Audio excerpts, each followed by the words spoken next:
బాసర విద్యా దేవత సరస్వతి ఆలయ ప్రాంగణంలో వానరల హల్చల్ భక్తులకు తీవ్ర ఇబ్బందిగా మారింది. ఆలయం అక్షరాభ్యాస మండపం క్యూ లైన్లలో వానరలు యథేచ్ఛంగా తిరుగుతూ భక్తుల చేతుల్లోని ప్రసాదాలు పూజా సామాగ్రిని ఎత్తుకెళ్తున్నాయి. 1000 రూపాయల అక్షరాభ్యాస మండపంలో హుండీలపై స్వైర విహారం చేస్తున్నాయి. హుండీలలో భక్తులు సమర్పించిన ఒడిబియ్యం, కుడుకులు, ఉచ్చడు పండ్లు తదితర చిరుధాన్యాలపై వానరలు తీసుకొని తిరుగుతున్నాయి. దీంతో ఆలయ అధికారుల సిబ్బంది సైతం వానరల సయ్యాటలపై బెంబలెత్తిపోతున్నారు.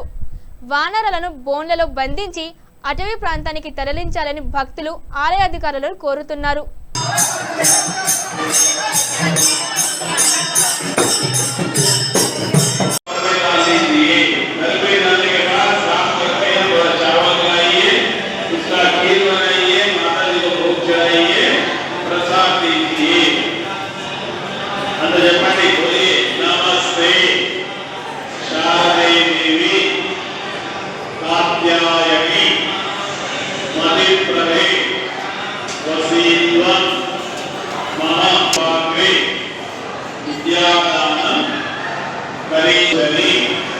విద్యారూప విశాలాక్షి సర్వ విద్యా ప్రదేశిని.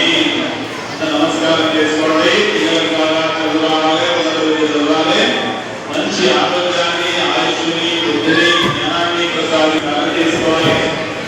ఈ మొదటి వరుస లేవండి, ఇక్కడ నుంచి మొదటి వరుస లేవండి. రైట్ దర్శనానికి వెళ్ళాలి.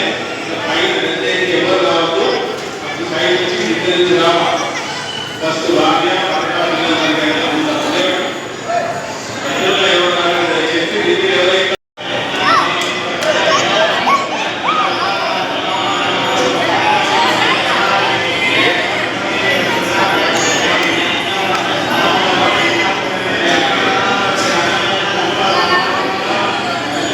నానాట ఏదు మీదికి వస్తుంది.